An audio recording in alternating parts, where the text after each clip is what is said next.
Hello everyone, welcome to learn with Shefali. तो आज हम class 10th math chapter number 8 introduction to trigonometry का example number 9, 10 and 11 जो है इस वीडियो में कंप्लीट करेंगे। अगर आपने प्रीवियस वीडियो 8.2 एक्सरसाइज तक नहीं देखी हो तो मैं नीचे प्लेलिस्ट का दे दूँगी, प्लेलिस्ट का लिंक दे दूँगी, तो आप वहाँ से जाके सारी वीडियोज़ देख सकते हैं। आगे हम चैप्टर कंटिन्यू कर रहे हैं। एग्जाम्पल नंबर 9 हमें दे रखा है इवेल्युएट tan 65 एंड cot 25। तो हमने trigonometric ratio of complementary angles का हमने पढ़ा था, दैट इज कि आप देख सकते हैं मैंने आपको समझाया था कि कैसे कैसे इसे आपको लर्न करना है।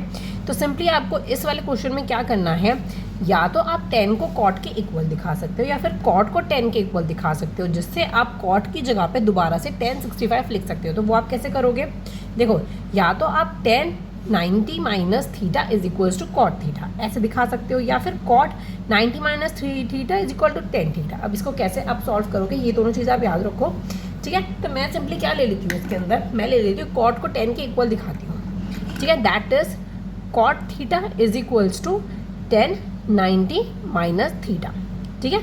मैं कॉट की जगह 10 भी ले सकती थी और अब मैंने ले लिया कॉट, ठीक है। तो सिंपली हमें क्या करना है इसके अंदर, अब क्या करेंगे हम, कॉट की वैल्यू कितनी दे रखी है, 25 दे रखी है। तो cot 25 degree is equals to 10 90 minus 65, क्योंकि 10 की वैल्यू हमें कितनी दे रखी है, 65 दे रखी है। तो सिंपली हम क्या दिखा सकते हैं अंदर, इसके अंदर की कॉट 25 जो है वो किसके इक्वल हो गया है, tan 65 डिग्री के इक्वल हो चुका है, ठीक है। तो अब हम इसके अंदर सेम लिख सकते हैं। यहाँ पे क्या दे रखा है हमें कि हमें दे रखा है tan 65 अपॉन cot 25 डिग्री हमें दे रखा है। तो इसकी जगह हम क्या लिख सकते हैं, हम 10 की जगह cot 25 भी लिख सकते हैं और cot 25 की जगह हम tan 65 भी लिख सकते हैं। तो सिंपली मैं क्या करूँगी, मैंने cot को 10 के इक्वल करा है तो tan 65 degree upon tan 65 degree, मैंने क्या किया, cot को 10 के इक्वल दिखाया है तो cot की जगह हम 10 भी लिख सकते हैं। तो सिंपली वही चीज़ मैंने इसमें की है। तो हम इज इक्वल्स टू आंसर क्या हो जाता है 1, ठीक है। इतना क्लियर हो गया है। चलिए अब हम करते हैं एग्जाम्पल नंबर 10। ओके, तो अब हम वही चीज़ वही फॉर्मूला यूज़ करके एग्जाम्पल नंबर 10 भी करेंगे, ठीक है। तो इसमें हमें क्या दे रखा है, if sine 3a is equals to cos a minus 26 where 3a is an acute angle, find the value of a।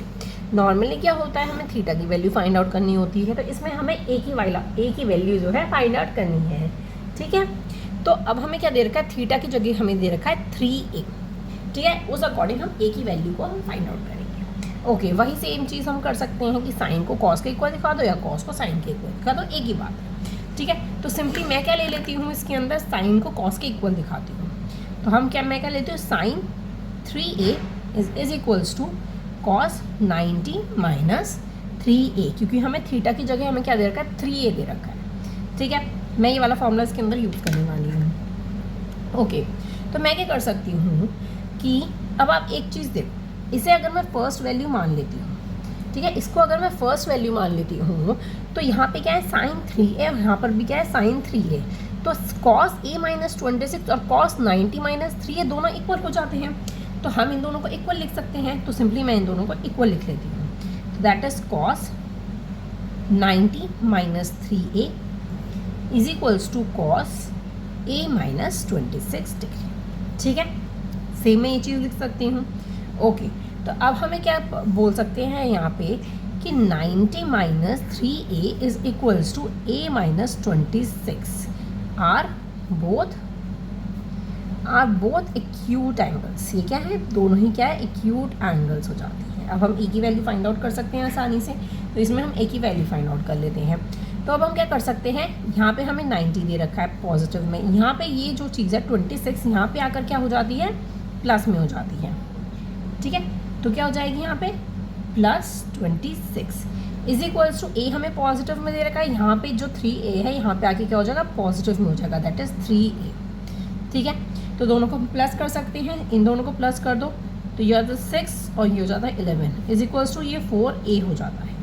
तो अब हम क्या लिख सकते हैं, a is equals to 116 upon 4, ये कट जाएगा, 2 ज़ा 5 ज़ा 10 8 ज़ा 16, फिर से 2 से कट जाएगा, 2 2 ज़ा 4 2 9 ज़ा 18। तो आंसर क्या हो जाता है, a की वैल्यू हमारी कितनी आ जाती है, 29 डिग्री, तो ए की वैल्यू ही हमें इसके अंदर क्या करनी थी, फाइंड आउट करनी थी। ठीक है, तो सिंपली मैंने क्या किया, इसे सॉल्व कर दो। अब मैंने आपको दिखाया नहीं कि मैंने कैसे सॉल्व किया, तो आप जल्दी से इसे सॉल्व कर लो। यहाँ 90 हो गया, ये पॉजिटिव में आ गया 26, 3a यहाँ पे पॉजिटिव में आ गया, और सिंपली आप इसे सॉल्व कर सकते हैं आसानी से। ओके, चलिए अब हम देख लेते हैं एग्जाम्पल नंबर 11। अब आप एग्जाम्पल नंबर 11 देखेंगे, क्योंकि एग्जाम्पल नंबर 9 और 10 जो है बहुत ईजी था। अब ये वाला ही देखते हैं। हमें एक्सप्रेस क्या करना है, cot 85 plus cot 75 in terms of trigonometric ratio of angles between 0 to 45। देखो सिंपली हम उसी तरीके से सॉल्व करने वाले हैं इसके अंदर। ठीक है, तो 85 90 माइनस अगर हम 5 करते हैं तो हमारा 85 बनता है, इसका मतलब होता है एक्सप्रेस करना। ठीक है, cos 75 दे रखा है हमें, दैट इज 90 माइनस 15 करेंगे in the terms of 0 to 45। ठीक है, तो अब मैं यहाँ पे लिख देती हूँ, हमें क्या दे रखा है, cot 85 degree plus cos 75 degree. ठीक है, ओके सॉरी, तो cot 90 माइनस 5 होगा, तब जाके हमारा 85 बनेगा, प्लस cos 90 माइनस 15 होगा, तब जाके हमारा cos 75 बनेगा। ठीक है, तो अगर हम रेशियोज की बात अगर हम करते हैं तो cot जो है वो किसके इक्वल होता है, देखिए मैं आपको इसमें दिखाती हूँ। cot जो है that is cot 90 minus theta किसके इक्वल होता है, tan थीटा के इक्वल होता है। और cos जो है दैट इज cos 90 माइनस 15 हमें दे रखा है, तो वो किसके इक्वल होता है, cos की हम बात कर लेते हैं। cos 90 माइनस 15 जो है sin के इक्वल होता है। तो सिंपली हमारा tan प्लस sin हम यहाँ पे लिख सकते हैं। तो यहाँ पे हम लिख सकते हैं tan 5 डिग्री प्लस cos जो है हो जाता है हमारा sin, तो दैट इज sin 15 हम लिख सकते हैं। तो हमने क्या कर दिया, एक्सप्रेस कर दिया। तो सिंपली ये आपका क्या हो जाता है, आंसर हो जाता है। ठीक है, अब जल्दी से इसे नोट डाउन कर लीजिए, इसकी क्वेश्चंस की एग्जाम्पल्स की प्रैक्टिस करिएगा, क्योंकि एग्जाम्स में ना एग्जाम्पल से रिलेटेड ज़्यादा क्वेश्चंस आते हैं। ठीक है, एनसीईआरटी से एग्जाम्पल्स ज़्यादा उठाए जाते हैं, तो आप एग्जाम्पल्स की प्रैक्टिस ज़रूर कीजिएगा। नेक्स्ट वीडियो आपको कौन सी चाहिए, वैसे तो 8.3 हम एक्सरसाइज स्टार्ट करेंगे, लेकिन आपको कौन सी पर्टिकुलर वीडियो चाहिए आप मुझे कमेंट सेक्शन में ज़रूर बताइएगा। मिलते हैं नेक्स्ट वीडियो में। Thank you so much for watching, bye bye.